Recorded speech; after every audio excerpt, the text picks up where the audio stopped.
The book was based on the idea that this was a shelter dog.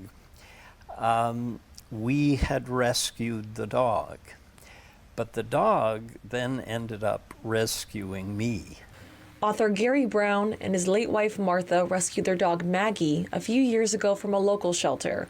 Gary remembers when Maggie became his wife's dog, but sadly, Gary says after Martha passed away from brain cancer, Maggie had to find a way to heal with him. Eventually the dog decided that I was the only other human in the house and I was the next best thing.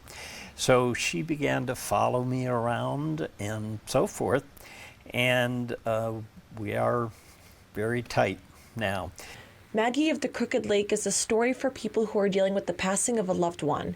Gary says he drew inspiration from what he and Maggie went through during his own wife's passing. I needed to get up. I needed to take the dog for walks. I needed to remember to feed her.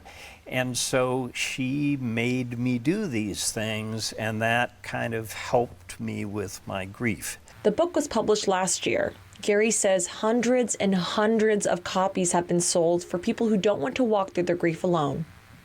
So the book has some sadness in it, obviously, because it begins with Maggie coming to us. Then it has the story of my wife's death in the middle, and then how the shelter dog rescued me. And every penny from book sales is donated to 2 local hospice care providers, Care First New York and Painted Post, and Bompa's House in Corning. And so I wanted to give back to them for everything they had done to teach us care and to be thoughtful and supportive of us.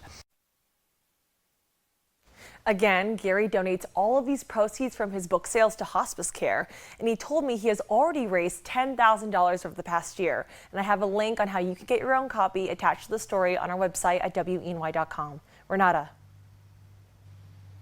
All right, Alexander, thank you so much.